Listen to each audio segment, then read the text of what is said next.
बिस्मिल्लाहिर्रहमानिर्रहीम। अस्सलाम वालेकुम वरहमतुल्लाहि वबरकातुहू। कैसे हैं आप लोग?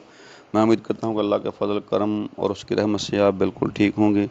देसी हिकमत टिप्स चैनल के साथ मैं आपकी खिदमत में हाज़िर हूँ। आज हम जिस मौजू पर बात करेंगे, जिस मर्ज़ के मतलब बात करेंगे, वो है बाल चढ़।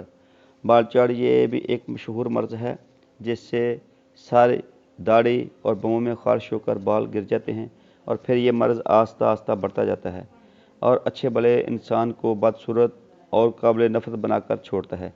इसको ख़त्म करने के लिए चंद मुख्तलिफ़ नुस्ख़ाजात आपकी खिदमत में हाज़िर हैं।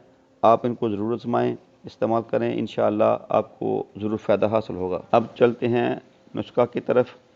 सबसे पहले आपने आंवले का पानी लेना है। आंवले के पानी से आपने उस जगह को धोना है जहाँ से बाल झड़े हैं। फिर आपने नुशादर बारीक पीस कर इसमें मक्खन मिलाकर आपने एक हफ़्ता तक उस जगह पर लगाना है जहाँ से बाल झड़े हैं। इंशाअल्लाह बाल फिर से वहाँ पैदा हो जाएंगे, दोबारा उग आएंगे। गंजेपन के लिए आपने अनार का छिलका लेना है, खुश्क धनिया लेना है, हल्दी लेनी है, मुर्दा सांग लेना है, जली हुई लड़।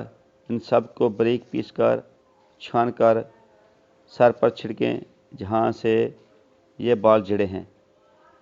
और आपने राई निसफ़ बुनी हुई और निसफ़ राई कच्ची बारीक पीस कर तेल के तेल में मिलाकर कई दिन तक आपने उसके ऊपर लगाना है। इंशाअल्लाह आपका गंजापन ख़त्म हो जाएगा। अब अज्जा आपको किसी भी पंसार स्टोर से मिल सकते हैं, बआसानी मिल जाएंगे। आप सब अज्जा लेकर आप इसको ज़रूर इस्तेमाल करें, इंशाअल्लाह आपको ज़रूर फ़ायदा हासिल होगा। नुस्ख़ा नंबर 3, बाल चढ़ के लिए मलठी आपने 1 तोला लेना है, कंवल 1 तोला, नीलोफर 1 तोला, दाख 1 तोला।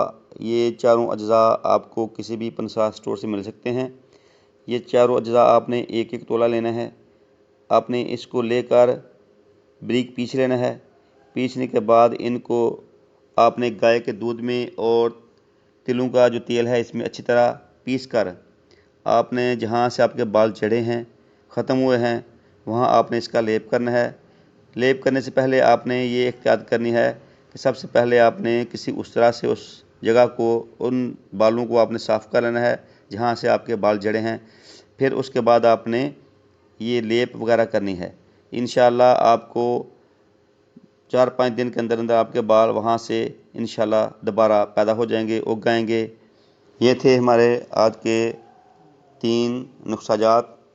इनको ज़रूर इस्तेमाल करें, आज़माएँ, इंशाअल्लाह आपको बहुत ज़्यादा फ़ायदा होगा।